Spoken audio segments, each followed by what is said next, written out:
NYV, Whitehall, Glens Falls.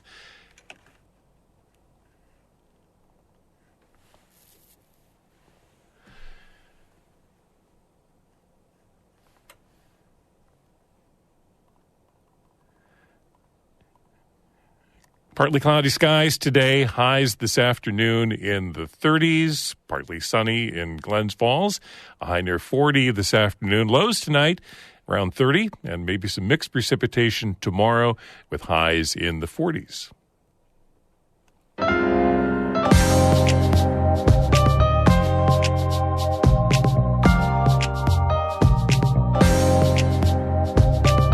Good morning. This is Northern Light for Friday, March 1st. I'm Monica Sandreski. And I'm Todd Moe. Power outages continue across much of the southern and eastern Adirondacks after high winds Wednesday. Also, many skiers are criticizing Whiteface for unsafe trail conditions. The Olympic Regional Development Authority is bringing in an outside manager to assess. Recently, about 100 people took muskets, cannons to the streets of Ogdensburg to reenact part of the War of 1812. We'll find out why they were into it. We are sad nerds, but I think we're much happier because we're a community, We're a community of nerds. So I think that's a big part of it, but also, the history part, keeping our local history alive. And we'll see how well reenactments educate folks on that history. Like everything in life, erosion wears it away. Think of how many old buildings in the town you live in are gone. The same is true of this heritage, this whole War of 1812 experience along the St. Lawrence. That needs to be preserved or it'll be gone. John Warren checks the trail conditions for us this first weekend of March. And if you're looking for weekend plans, we've got you covered. We'll take a look at the community calendar coming up on Northern Light. Stick with us.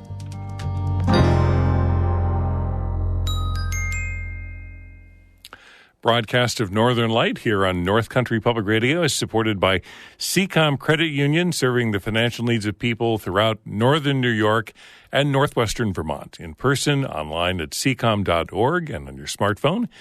And by the Depot Theater in Westport, inviting all to take a journey without leaving the station. Learn more at depottheater.org.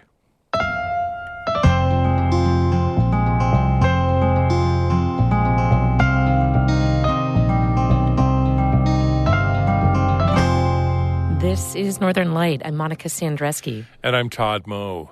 More than 9,000 people across the North Country are still without power after Wednesday night's windstorm. The largest outages are in the Adirondacks, according to National Grid and NYSEG. The hardest hit spots are in Warren County, where almost 2,000 customers are without electricity. A county press release says 2 warming centers are available at the Hague Fire Station and the Lake Luzerne Senior Center. About 750 customers are still affected in Essex County, and about 840 in Hamilton, 480 in Herkimer County. With continued heavy winds yesterday afternoon, National Grid said its crews were facing extremely treacherous weather conditions as they worked to clean up debris, repair damage, and restore service. Skiers at Whiteface Mountain near Lake Placid have been raising safety concerns about snow piles, ice, and sticky, wet snow on trails. A whistleblower criticized the mountain's management in a letter last spring, according to the Adirondack Explorer.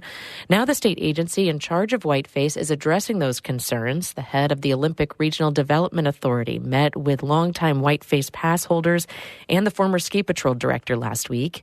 One skier who was at the meeting told the Explorer they discussed unsatisfactory trail conditions and the grooming and snowmaking teams. ORDA is bringing in a manager from another of its ski facilities in the Catskills to assess the situation and make changes. ORDA has invested hundreds of millions of dollars in Whiteface and other Olympic venues around Lake Placid in recent years. Forest rangers rescued a 73-year-old ice climber last week at Pitchoff Mountain in the Adirondack High Peaks.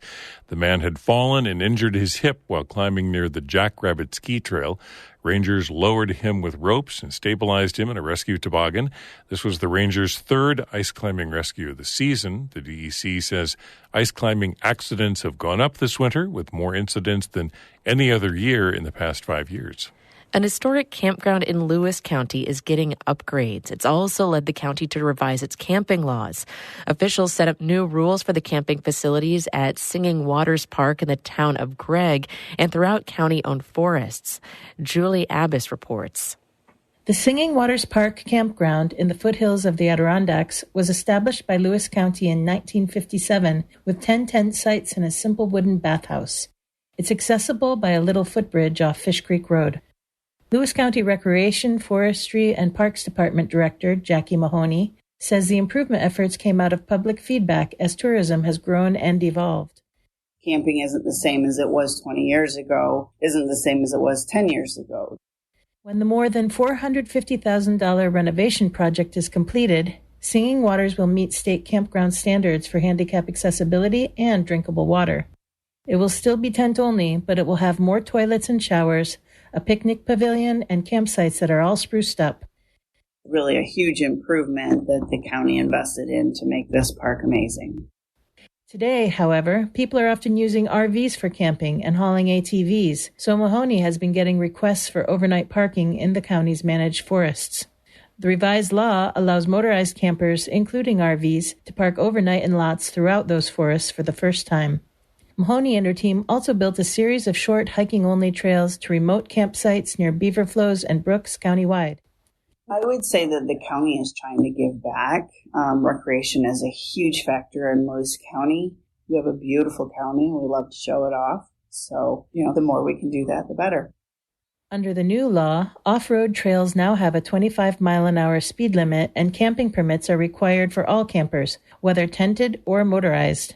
There are also steeper penalties for violating the law. The Singing Waters Campground is slated to reopen on Memorial Day weekend. For North Country Public Radio, I'm Julie Abbas in Carthage.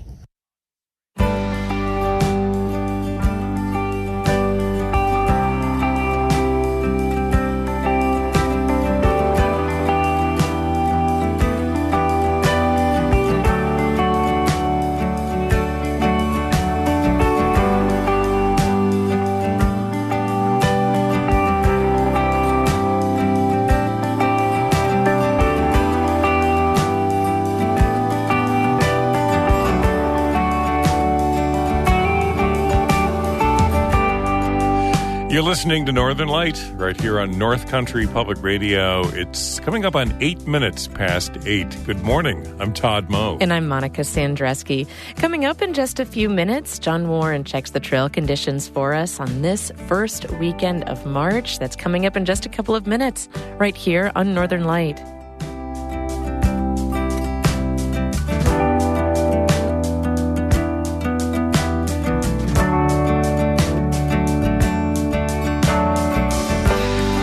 Music by the Curries out of Potsdam. Broadcast of Northern Light is supported by Adirondack Foundation, making grants to nonprofits that address community issues of childcare, attainable housing, career pathways, basic needs, and more. AdirondackFoundation.org. And by the AuSable River Association, building solutions for flood resilience in Adirondack communities. Learn more at AuSableRiver.org.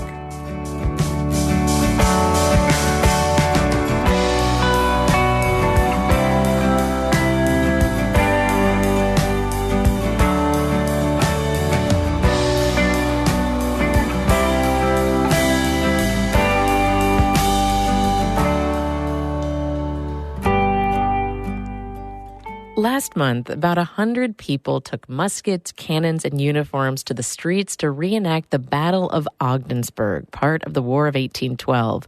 The U.S. basically tried to conquer Canada and take it from Britain, but most Americans don't know much about the war. Our reporter, Lucy Grindon, was one of those Americans up until very recently. She brings us this story. Company, make ready. Outside the Presbyterian Church in Ogdensburg, a group of men is running a rifle drill in the street. They're just practicing, so they don't actually fire their guns right now. Take aim. Fire. Bang. It's really cold out here, in the low 20s. I'm in my parka, but these guys are wearing pretty small, faded gray and green coats, similar to what U.S. riflemen had in the early 1800s. I know they have to be freezing. Why are you all doing this? Why participate in this? We're sad nerds. Yeah. You're not wrong. We are sad nerds, but I think we're much happier because we're a community. We're a community of nerds. So I think that's a big part of it, but also, the history part, keeping our local history alive. That's what they can all agree on. David Austin says they love history. He's a 46er and climbed every Adirondack high peak in period gear. You can read about marching through the snow, and that's one thing, but if you actually do it, it becomes more real. The point of all of this is to learn about history, specifically the War of 1812. Now I gotta back up a little. I was a history major in college, a bit of a sad nerd myself. But here's everything I know about the War of 1812 going into this. It was fought by people in the U.S. and Canada and Indigenous allies on both sides. Native Americans lost a lot of land, and it started in 1812. So I make it my mission today to find out whether historical reenactment works as a way to learn more about history. Inside, in the church basement, a bunch of officers stand in a circle. They're planning today's battle. So where do you want us to put the guns for the first firing? Where would you like to be? Well, at this point here... These guys should know what the War of 1812 was about, but they all give very different answers. Oh, it depends on who you talk to. Any legitimate student of history wonders what the War of 1812 was really about. Nothing really happens at the end. It was about, well, history teachers like to say that it's about British impressing American sailors into their Navy, but I think that the main cause was the fact that the British were sponsoring Native American tax on American settlements. This was the Second War of the Revolution. That's Tim Kreiderman from Madrid. He's president of the St. Lawrence County Historical Association, and he's in charge today. He says the war made this country stronger. It really defined the U.S. as a power unto itself. That's Kreiderman's perspective. But this is a first in my journalism career. He also wants me to talk to the other side.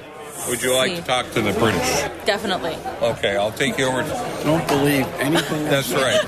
Follow me. I'll give you the commanding officer. He takes me to the Canadian lunch table, to a man in a classic red coat. I'm Major David Moore, and I'm the commanding officer of the Canadian Fencibles, a regiment of Canadian infantry from the War of 1812, and today I'm also the British Army commander here at Ogdensburg. And what's your name in real life? That is my name in real life. Oh. I guess in real life, I'm only a captain in the Canadian Army rather than a major here. Moore's a real present-day Canadian Army captain. Here's his perspective on the War of 1812. We won. It's that simple. You invaded us, we fought you off. Moore says the war cemented the split between the U.S. and Canada, which had happened during the American Revolution. The colonies that became the U.S. left the monarchy. Nova Scotia, Quebec, and others didn't. Yes, everyone always says the 13 colonies broke away. Yeah, out of the 18, the other 5 stayed on. And the War of 1812 confirms that no, we're going to be 2 separate countries to the present day. One Canadian is here today to learn about what her own family went through back then. I have ancestors that were at this battle. Amanda Hoffman is descended from German immigrants. They'd originally moved to the Mohawk Valley in central New York, but they stayed loyal to Britain during the Revolution. They were imprisoned for being loyalists and then fled to Canada when they got out. They weren't the traitors, you know what I mean? They're very much loyal to a monarchy. Hoffman says she's learned a lot about her family through reenacting, including, get this, that she's distantly related to Tim Kreiderman from the County Historical Association. I have a lot more questions, but there's no time to ask. The battle's about to start. At the time of the actual battle, the St. Lawrence was frozen over, so the Canadians crossed on foot. The reenactment starts on a street near the river. A neighbor lets me stand on her front porch to watch. Very quickly, the learning gets real. First, we learn how loud a cannon can be. Oh my good grief. I can literally feel the sound every time one goes off. I learned that soldiers would not have worn earplugs because they would have needed to hear where the shooting was coming from. The battle moves towards the center of town, past the library and a pizzeria. Some women follow, dressed in period clothing, long skirts and shawls. I learned that Canadian women crossed the river after the battle to steal stuff from the Americans' houses. Barbara O'Keefe is president of the Fort de la Presentation Association. Silver dishes. There's a report of one woman going over the next, sometime afterwards, for dinner, and dinner was served on her dishes. The U.S. lost the Battle of Ogdensburg, and the town was sacked. Residents fled to Heuvelton and Canton for shelter. Afterwards, the British were able to keep their supply lines open along the St. Lawrence River for the rest of the war. After today, it's obvious to me that historical reenacting is a great way to learn about the past. Captain David Moore says it's about protecting heritage. Like everything in life, erosion wears it away. Think of how many old buildings in the town you live in are gone. Think of how at Christmas at your own house, there are empty seats every year. The same is true of this heritage, this whole War of 1812 experience along the St. Lawrence. That needs to be preserved or it'll be gone. A few different people also tell me this. If you don't learn your history, you'll wind up repeating it. And I'm just going to add this to that. If you do learn your history, you may find yourself trudging through the snow with your feet going numb, reenacting it. Lucy Grindon, North Country Public Radio, Ogdensburg.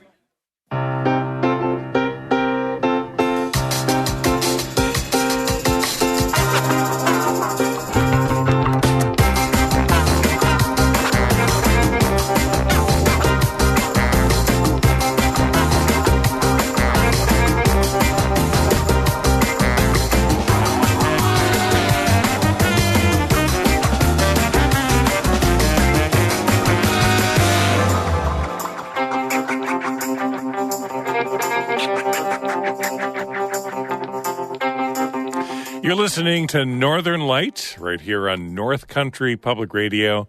I'm Todd Moe. And I'm Monica Sandreski. Coming up, John Warren checks trail conditions for us, and we'll take a look at the community calendar. Then stick around after the show for Bird Note.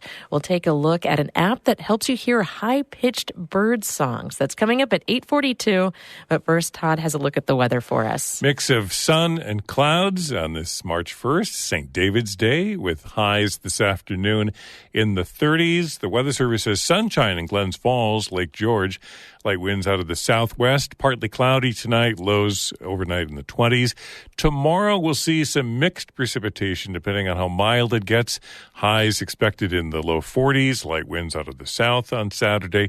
Sunday, partly cloudy, low 50s for highs. And then Monday and Tuesday of next week, partly cloudy skies with highs in the 50s, near 60 in the afternoon. Right now in Canton, the Weather Service says cloudy skies, 21 degrees. And here is John Warren with a look at outdoor trail conditions for the weekend.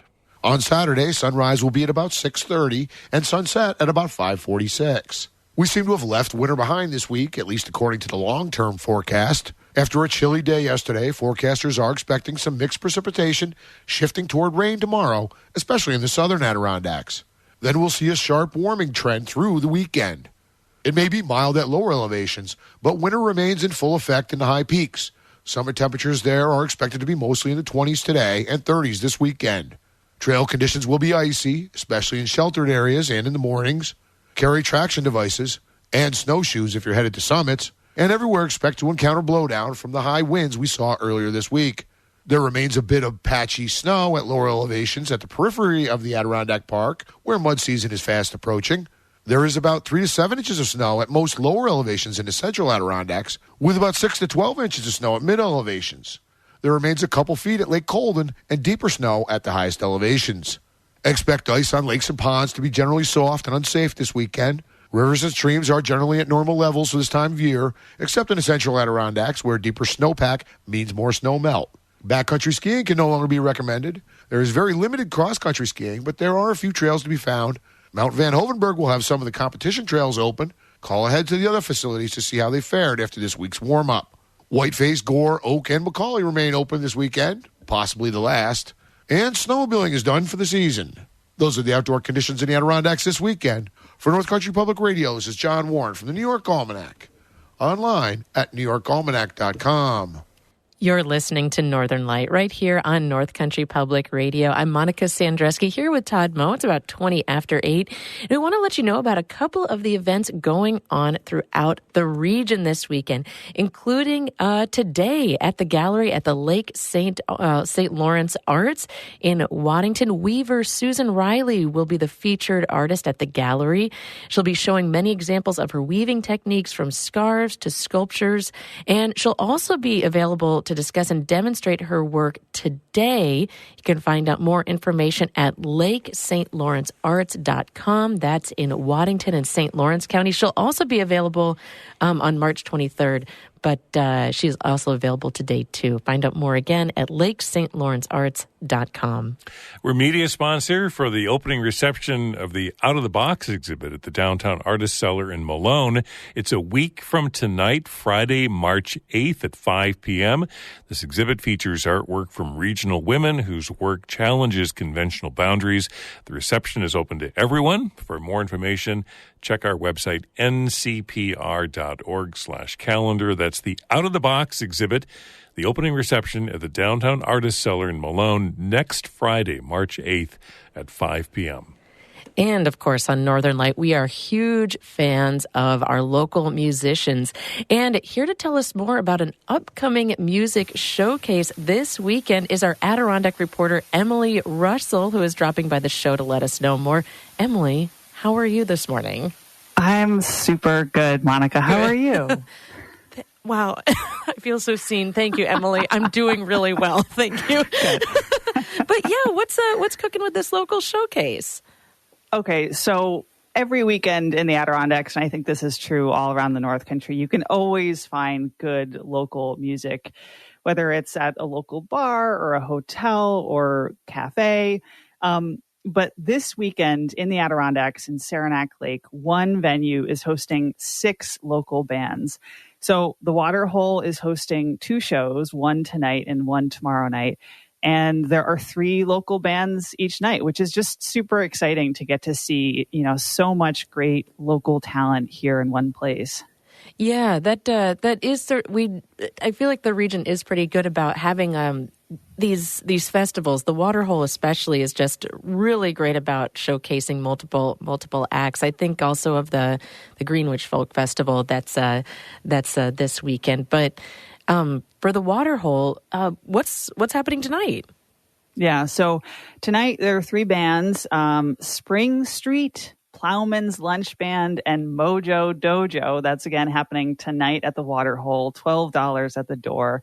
And these are bands that, like I said, play all around the Adirondacks, but you get to see them tonight in one place. And I gotta say, we're gonna hear a little bit of music in just a few minutes of a band that's playing tomorrow night. But these are bands that play a lot around the region, but don't have a big presence online. So you can't just easily stream their music online. So if you want to hear these bands play live, go tonight at the Waterhole.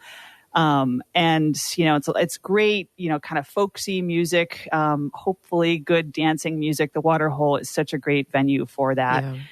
So again, 3 bands tonight. And then tomorrow night, again, $12 at the door. The Waterhole is hosting Nubble, 80K Players, and Midnight Stargazers. Right on. That's great. That's great.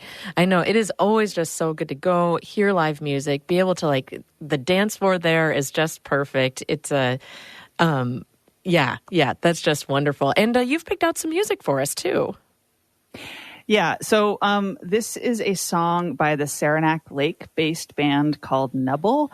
And before we hear this, because I'm not a musician and I'm just so impressed by people who can play music, but all of these people have, normal day jobs. So the music you're about to hear is so amazing. But just remember that these people are in your communities and music is not, their main career. But yet they're just so talented, which is just really exciting that we get to see them play this weekend. So this is a song called Tucson by the Saranac Lake-based band Nubble. And from their performance live at Riverside Park, too, at Saranac Lake. Right on. Thanks, Em. Thanks.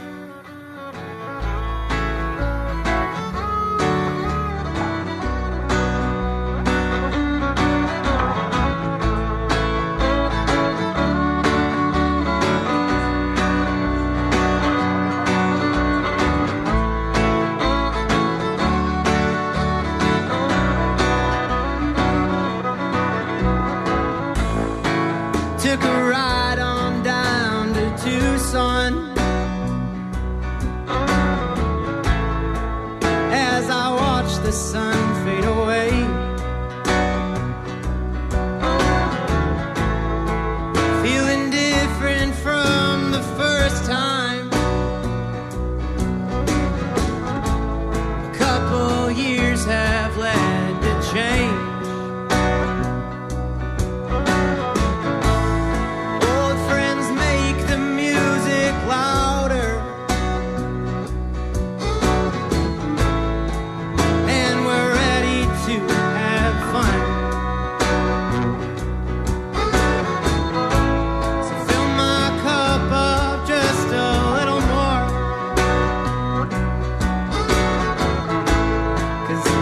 feels right, and I'm glad. I'm just a man. There's no real plan. Doing everything that I can. 'Cause I'm just a man. Ooh, is it all that I needed? Ooh, I'm here, and all that I need is some more.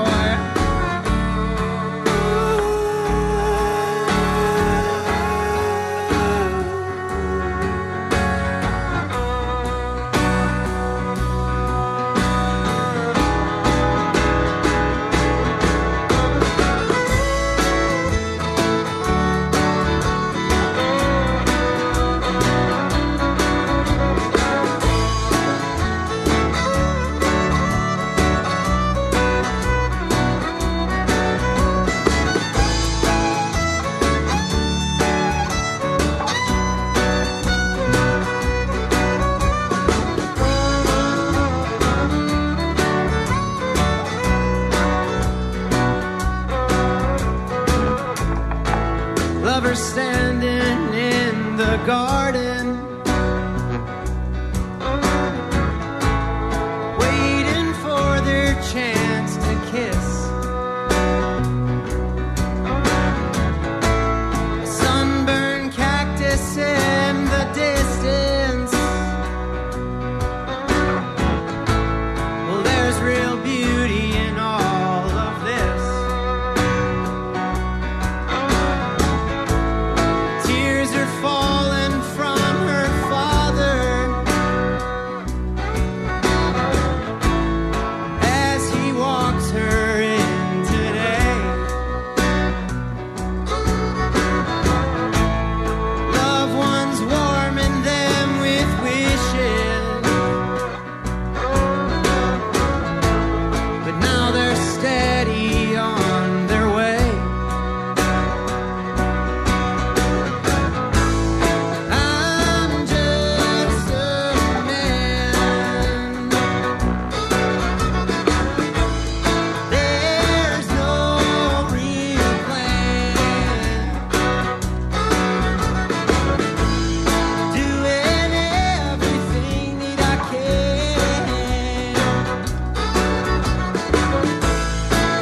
'Cause I'm just a man. Ooh, is it all that I needed?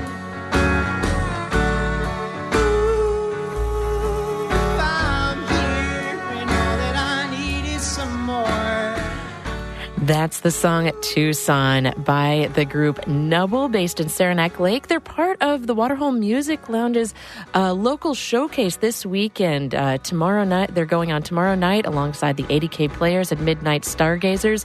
And tonight, you can check the group Spring Street. Maybe you've seen them at Racket River Brewing or P2's Irish Pub. Mojo Dojo will be there, along with Plowman's Lunch Band. They're sort of a mix of Americana and rock music. Plenty more to find out from the Waterhole Music Lounge in Saranac Lake. Tickets are $12 at the door.